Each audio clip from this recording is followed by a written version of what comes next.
Kanalıma, mutfağıma hoş geldiniz.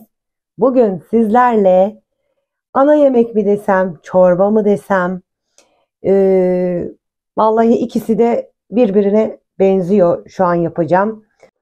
Arpa şehriyeli köfte yapacağız. Malzemelerimizi tezgahın üzerine aldık ve tenceremizi ocağın üzerine aldık. Tereyağımız bir kaşıktan fazla, birazcık da sıvı yağ, 3 yemek kaşığı falan sıvı yağ. Şimdi köftelerimizi yoğurmakla başlayacağız işe. 200 gram kıymamızı içerisine pul biber, karabiber, köri, tuz, nane ve kekik olmak üzere atıyorum. Miktarını siz ayarlayın. Bunu elimizle yoğuruyoruz. Köftelerimizi küçük küçük minnak minnak yuvarladık. Ocağımızın altını açtık ve tereyağımız, yağımız kavrulana eriyene kadar karıştıralım.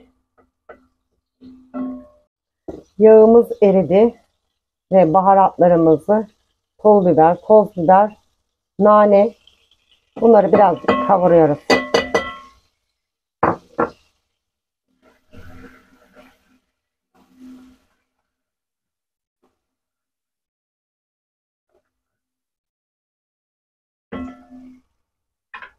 Ve ardından bir yemek kaşığı salçamızı içine koyduk. Onu da açalım. Salçamız da kavruldu ve köftelerimizi kapatmak durumundayım. Şöyle atalım. Köftelerimizi attık içine ve karıştıralım. Ve köftelerimizin ardından yarım su bardağı domates sosumuzu döküyoruz. Domatesimiz de kavruldu. Bir su bardağına yakın arpalarımızı döküyoruz. Onları da biraz kavuruyoruz. Bir tatlı kaşığı kadar tuz ilave ediyoruz. Arpalarımız da bu şekilde kavruldu. 5 su bardağı suyumuzu ilave ediyoruz.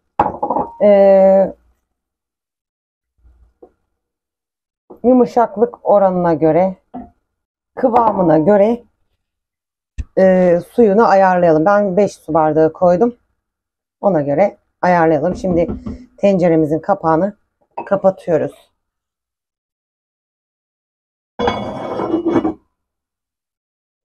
Arpa şehriyeli köfteli çorbamız hazır.